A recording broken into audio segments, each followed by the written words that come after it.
Bienvenue, amis de l'ancien et du mystérieux. Je suis votre guide à travers les labyrinthes du temps, là où les voiles entre les mondes sont parfois si minces qu'un simple souffle peut les faire vaciller.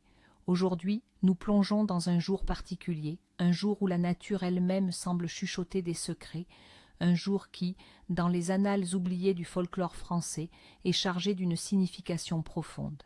Imaginez un instant le bruissement des feuilles d'automne qui ne sont pas encore tombées, mais dont la couleur a déjà commencé à changer, portant en elle la promesse d'une transition inéluctable. C'est en ce jour que les portes invisibles s'entr'ouvrent, que les esprits de la terre se préparent à leur long sommeil hivernal, et que l'humanité, à travers les âges, a cherché à lire les signes, à apaiser les forces invisibles et à se protéger des dangers latents. Car oui, il y a des jours où l'ordre habituel du monde se trouble, où les lois connues cèdent la place à des logiques plus anciennes, plus profondes. Et le 11 septembre est l'un de ces jours où l'on dit que le seuil est voilé. Le 11 septembre, dans le calendrier populaire et les croyances ancestrales françaises, ne porte pas un nom de fête éclatant comme la Saint-Jean ou la Chandeleur.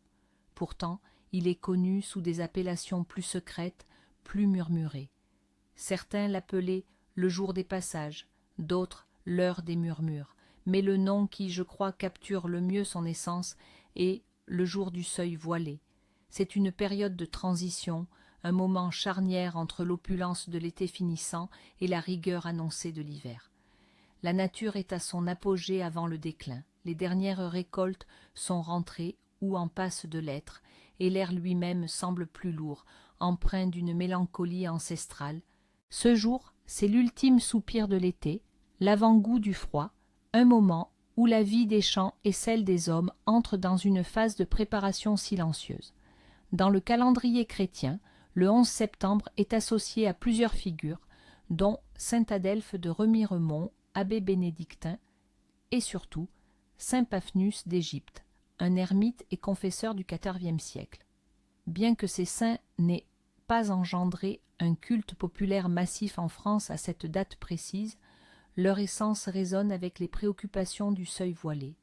Saint Paphnus, par exemple, a passé sa vie dans l'isolement du désert, confronté aux épreuves, mais restant inébranlable dans sa foi et sa quête de vérité. Sa vie de persévérance et de sagesse face à l'adversité peut être vue comme une métaphore pour cette période où l'on doit se préparer aux rigueurs de l'hiver, chercher la protection divine et la clarté intérieure. Les gens s'adressaient aux saints en cette période pour des bénédictions sur les dernières récoltes, pour la protection des foyers contre les maladies et les esprits malveillants qui pouvaient traverser le seuil aminci. On priait pour la santé des bêtes, pour la fertilité future des terres, et pour que les provisions accumulées suffisent à traverser les mois froids.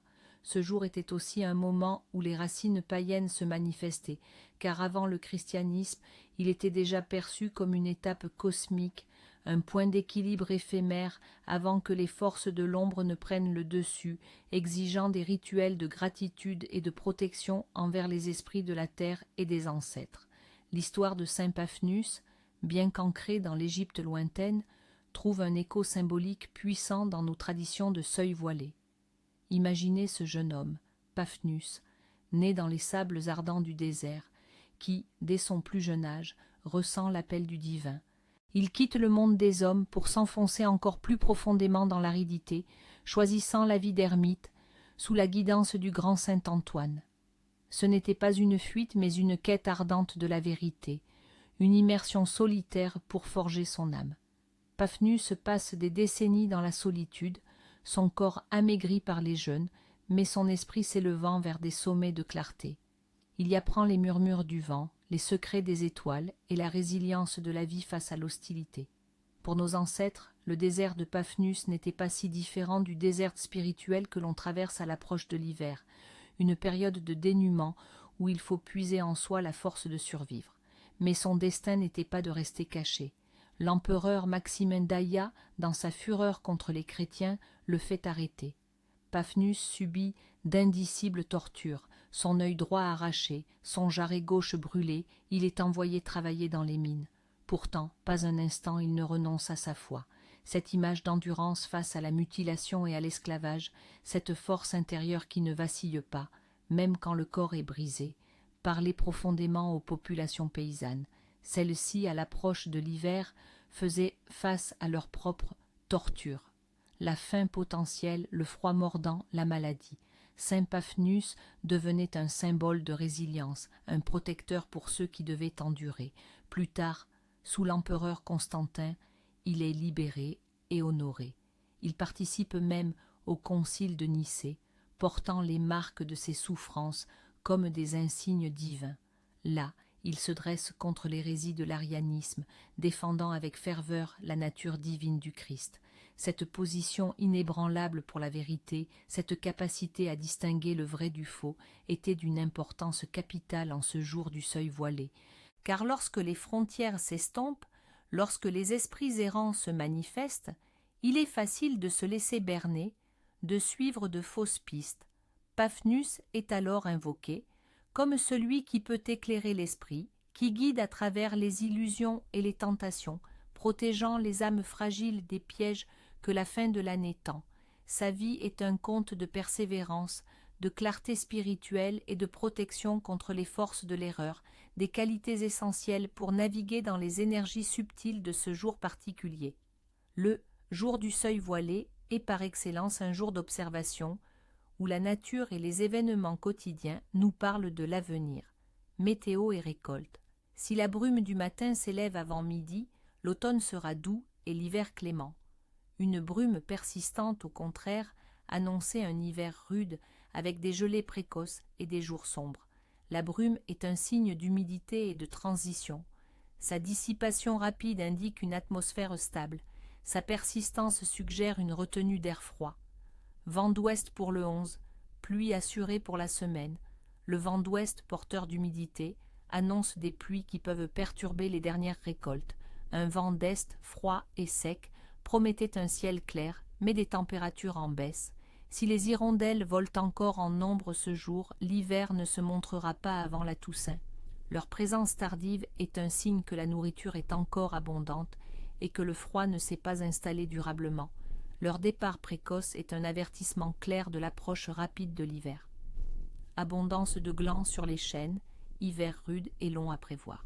Une production excessive de fruits secs est interprétée comme un signe que les animaux auront besoin de plus de nourriture pour survivre à un hiver particulièrement froid et long.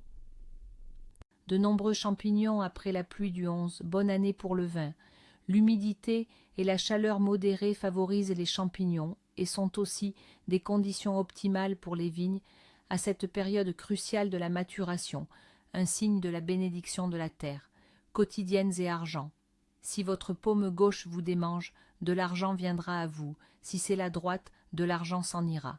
Ce présage est un baromètre simple des flux financiers à venir, la gauche étant associée à la réception, la droite au don ou à la dépense. Casser un miroir le jour du seuil voilé, c'est 7 ans de malheur et un esprit égaré. En ce jour où les voiles sont minces, un miroir brisé est perçu comme une brèche dans la chance et une porte ouverte aux influences néfastes.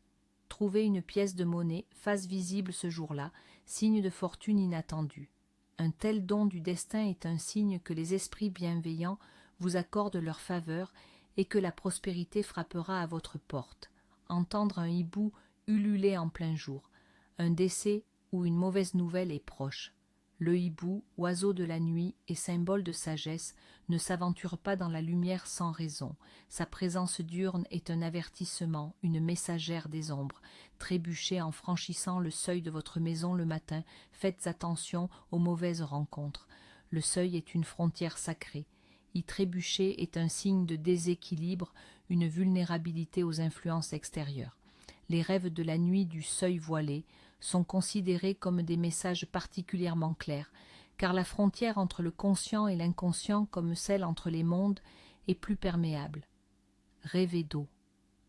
L'eau claire et calme symbolise la purification et une période de paix. Si l'eau est trouble ou agitée, cela indique des tourments intérieurs ou des difficultés émotionnelles. Rêver de porte ou de portail. Une porte ouverte est un signe d'opportunité nouvelle. Une porte fermée symbolise des obstacles ou des chemins inaccessibles. Si vous tentez de l'ouvrir, c'est que vous cherchez une issue. Rêvez d'animaux sauvages. Chaque animal a sa signification. Un loup peut symboliser la solitude ou la protection. Un cerf, la grâce ou une quête spirituelle. Un renard, l'intelligence ou la tromperie. Rêvez de lumières ou d'ombres. Une lumière vive et chaleureuse est un signe d'espoir et de protection. Des ombres menaçantes peuvent indiquer des peurs inconscientes ou des menaces latentes. Rêver de récolte ou d'abondance, rêver de champs pleins ou de provisions est un signe de prospérité et de sécurité matérielle. Rêver de terres arides ou de récoltes gâtées, au contraire, peut signifier des pertes ou des difficultés. Ceux qui voient le jour en ce jour du seuil voilé sont souvent des êtres particuliers, porteurs d'une sensibilité unique aux énergies du monde. On dit d'eux qu'ils sont nés entre deux mondes, capables de percevoir ce qui échappe aux autres. Leur caractère est souvent marqué par une profonde intuition et une grande adaptabilité. Ils sont comme les feuilles d'automne, capables de se plier au vent du changement tout en gardant une force intérieure. Ils possèdent une sagesse innée, une capacité à comprendre les cycles de la vie et à anticiper les transitions. Ils peuvent être perçus comme des vieux sages dès leur plus jeune âge. Leur chemin de vie est souvent celui de l'équilibre, appelé à trouver l'harmonie entre le matériel et le spirituel. Ils excellent dans les domaines où la compréhension humaine et l'intuition sont essentielles. Cependant, cette sensibilité peut aussi être une vulnérabilité. Ils doivent apprendre à se protéger des énergies négatives. Leur destin est souvent de guider les autres à travers leurs propres passages et transitions, d'être des phares dans les moments de doute. En ce 11 septembre, nous célébrons traditionnellement plusieurs saints, et en particulier saint Adelphe. Adelphe. Le nom Adelphe vient du grec adelphos, signifiant frère. Ceux qui portent ce nom ou des variantes sont souvent considérés comme des âmes fraternelles, bienveillantes et protectrices. On dit que les Adelphes sont des êtres loyaux, dévoués à leurs proches et dotés d'un sens aigu de la justice. Ils sont souvent les piliers de leur communauté ou de leur famille, des personnes sur qui l'on peut compter pour leur sagesse et leur soutien inconditionnel. Leur rôle est souvent de lier, d'unir, de construire des ponts. En ce jour du seuil voilé, les rituels visent à honorer la transition, à s'assurer la protection pour la saison froide et à attirer la bonne fortune. 1. Le rituel de protection du foyer et des seuls. But: protéger la maison et ses habitants des influences néfastes et des esprits errants qui pourraient tenter de franchir le seuil aminci, assurant chaleur et sécurité pour l'hiver. Ce qu'il vous faut: quelques branches de romarin frais, de l'encens de benjoin ou de santal, un petit bol de sel de mer, une bougie blanche, une plume d'oiseau, trouvée, jamais arrachée. Quand et comment ce rituel doit être effectué au crépuscule. Allumez la bougie blanche et l'encens, prenez le sel dans votre main dominante et prononcez à voix basse: par le sel sacré, je purifie, par le sel sacré, je protège. Saupoudrez un peu de sel sur tous les seuils de votre maison, portes d'entrée, de derrière et les fenêtres, en traçant une fine ligne. Puis, prenez les branches de romarin, passez-les doucement sur le cadre de chaque porte et fenêtre, en visualisant une barrière invisible de lumière et de force. Tandis que vous faites cela, murmurez: esprit bienveillant, veillez sur ma demeure. Esprit malin, point de passage ici. Que la paix règne, que la protection demeure. Utilisez la plume pour balayer symboliquement toute énergie stagnante hors de la maison, en allant de l'intérieur vers l'extérieur. Après le rituel, laissez la bougie se consumer entièrement sous surveillance. Les branches de romarin peuvent être laissées sur les cadres jusqu'à ce qu'elles sèchent, puis brûlées ou enterrées. Le sel restera sur les seuils jusqu'au lendemain matin, où il pourra être balayé et jeté hors de la maison, emportant toute énergie négative. 2. La bénédiction des derniers fruits et des graines d'espoir. But: exprimer la gratitude pour les récoltes de l'année, assurer la fertilité future des terres et des projets, et demander l'abondance pour la saison à venir. Ce qu'il vous faut: 3 des plus beaux fruits de la dernière récolte, une poignée de graines, un petit sac en toile naturelle. Quand et comment Ce rituel se déroule à l'aube ou en milieu de journée, dans un lieu ensoleillé, de préférence en extérieur. Placez les 3 fruits devant vous, touchez-les un à un et remerciez la terre pour sa générosité. Terre nourricière, je te remercie pour tes dons. Que ton abondance se perpétue. Puis, prenez la poignée de graines. Visualisez ce que vous souhaitez voir grandir et s'épanouir dans votre vie. Mettez les graines dans le sac en toile et tenez-le fermement. Dites « Graines d'espoir, graines de vie, portez mes vœux, que l'abondance me soit donnée, comme les récoltes nous sont offertes. » Après le rituel, mangez un des fruits en conscience. Les 2 autres fruits peuvent être laissés aux oiseaux ou enterrés au pied d'un arbre. Le petit sac de graines doit être conservé dans un endroit sûr et secret de votre maison jusqu'au printemps suivant, où vous pourrez les semer pour concrétiser vos vœux. 3. La divination par les feuilles mortes. But: obtenir des aperçus sur la nature de l'hiver à venir et sur la clarté des chemins pour les mois froids. Ce qu'il vous faut: 3 feuilles d'arbres différentes, chêne, érable, bouleau, cueillies le jour même, un endroit où le vent souffle légèrement. Quand et comment? Idéalement en fin d'après-midi dans un lieu ouvert. Tenez les 3 feuilles dans votre main dominante. Concentrez-vous sur votre question concernant l'hiver ou une situation à venir. Lancez les feuilles en l'air et observez leur chute. Si la feuille de chêne, force, touche le sol en premier, l'hiver sera rude, mais vous aurez la force de le traverser. Si la feuille d'érable, changement, touche le sol en premier, l'hiver sera marqué par des changements imprévus, votre situation demandera de l'adaptabilité. Si la feuille de bouleau, légèreté, touche le sol en premier, l'hiver sera doux et clément, votre situation s'allégera. Si les feuilles tombent en même temps ou restent proches, les choses seront équilibrées. Après le rituel, ramassez les feuilles et remerciez-les pour leur message. Vous pouvez les presser dans un livre ou les laisser retourner à la terre. Tradition culinaire du jour. Le jour du seuil voilé est une célébration des dernières douceurs de l'été et une préparation culinaire pour l'hiver. La cuisine est réconfortante, basée sur les produits de saison.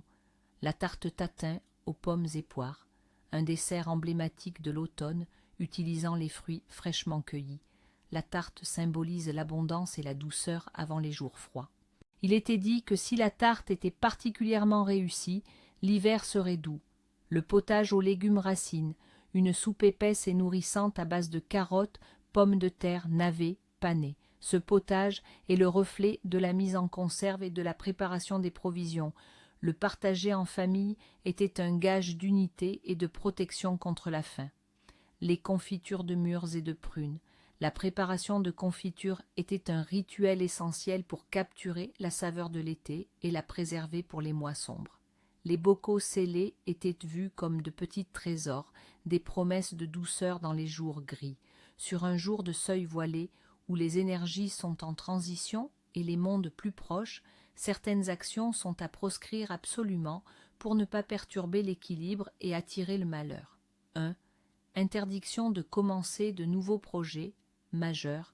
Raison mystique, le jour du seuil voilé, est un temps d'achèvement et de préparation, non de nouveau départ. Les énergies de ce jour sont instables, flottantes entre 2 saisons. Commencer quelque chose de grand reviendrait à semer dans une terre gelée ou à bâtir sur des sables mouvants. Conséquences. Un projet entamé ce jour-là serait voué à l'échec, à des retards incessants ou à des obstacles insurmontables. La fortune vous tournerait le dos et tous vos efforts seraient vains, car vous auriez défié le rythme naturel du monde. 2. Ne pas se quereller ni entretenir la colère. Raison mystique, les tensions et les discordes sont des brèches dans le tissu protecteur du foyer et de l'âme. En un jour où les voiles sont minces, la colère attire les esprits malins et les énergies perturbatrices, leur offrant un point d'entrée dans votre vie et votre maison. Conséquence. La querelle du jour risquerait de se prolonger en une discorde durable, empoisonnant les relations familiales pour tout l'hiver. La maison deviendrait un lieu de tristesse et de désunion, et la malchance s'accrocherait à ceux qui ont semé la discorde. 3. Ne pas prêter ni emprunter d'argent ou de biens de valeur. Raison mystique. En ce jour de bilan et de thésaurisation, échanger des richesses, c'est déséquilibrer les flux de l'abondance personnelle. Prêter reviendrait à laisser s'échapper une partie de sa propre prospérité avant l'hiver, tandis qu'emprunter, c'est s'attacher une dette énergétique qui pèsera lourdement. Conséquence. Celui qui prête verra sa propre fortune s'amenuiser et pourrait ne jamais récupérer ce qu'il a donné. Celui qui emprunte attirera sur lui la malchance financière et des difficultés à rembourser, menant à une période de pénurie durant les mois froids. 4. Interdiction de couper les cheveux ou les ongles. Raison mystique. Les cheveux et les ongles sont des extensions de notre être, des réceptacles de notre énergie vitale et de notre connexion à la terre. Les couper en ce jour de transition, c'est affaiblir son aura et couper ses liens avec les forces protectrices de la nature. Conséquence. Outre la diminution de la vitalité, cela pourrait attirer des maladies ou une période de faiblesse physique et spirituelle. On dit que celui qui coupe ses cheveux ce jour-là perd une part de sa sagesse ou de sa chance pour l'année à venir. 5. Ne pas laisser les portes ou fenêtres ouvertes inutilement après le crépuscule. Raison mystique. Le crépuscule marque l'heure où le voile entre les mondes est le plus fin. Laisser les ouvertures béantes, c'est inviter les esprits errants, les ombres et les énergies indésirables à pénétrer librement dans votre espace sacré, votre foyer. Conséquence. Votre maison deviendrait un lieu de courant d'air invisible, de sensations de présence inexpliquées. La paix intérieure serait troublée, les rêves hantés et la malchance pourraient s'installer durablement, affectant la santé et la bonne entente des habitants. 6. Ne pas parler en mal des morts ou des absents. Raison mystique. En ce jour où les frontières s'estompent, la parole a un pouvoir accru. Diffamer les morts ou les absents, c'est risquer d'éveiller leur esprit, de les tourmenter ou de les attacher à votre propre énergie, créant des liens karmiques négatifs. Conséquence. Un tel acte attirerait le ressentiment des esprits ou des ancêtres, qui pourraient alors vous hanter de manière subtile, provoquant des insomnies, un sentiment de lourdeur ou des revers de fortune inexpliqués. 7. Ne pas ignorer les nécessiteux ou refuser l'aumône. Raison mystique. Le jour du seuil voilé est aussi un jour de préparation communautaire pour l'hiver. Refuser d'aider ceux dans le besoin, c'est fermer son cœur à la compassion et rompre le cycle de la générosité divine. Conséquence. Celui qui refuse d'aider s'expose à la pénurie et à la solitude dans les moments difficiles. L'abondance le fuira et il pourrait se retrouver lui-même dans le besoin, recevant en retour l'indifférence qu'il a semée. 8. Évitez de regarder les miroirs dans l'obscurité prolongée. Raison mystique. Les miroirs sont des portails potentiels vers d'autres dimensions. Dans la pénombre, où les limites sont floues, fixer longuement son reflet peut ouvrir une porte involontaire, permettant à des entités indésirables de se manifester ou de troubler l'esprit. Conséquence. Des apparitions fugaces, des sentiments d'être observé ou une sensation de mal-être pourrait survenir. L'esprit pourrait être perturbé, menant à des cauchemars et à une anxiété persistante. 9. Ne pas voyager loin sans nécessité absolue. Raison mystique. Les chemins en ce jour sont dits incertains, traversés par des énergies changeantes. Voyager loin, c'est s'éloigner de la protection de son foyer et s'exposer à des rencontres infortunées, à des détours inattendus ou à des pertes de direction. Conséquence. Le voyageur pourrait rencontrer des obstacles, perdre des objets de valeur ou faire face à des situations dangereuses. On dit que les esprits farceurs peuvent égarer ceux qui s'aventurent trop loin de leurs repères en ce jour. 10. Ne pas gâcher la nourriture. Raison mystique.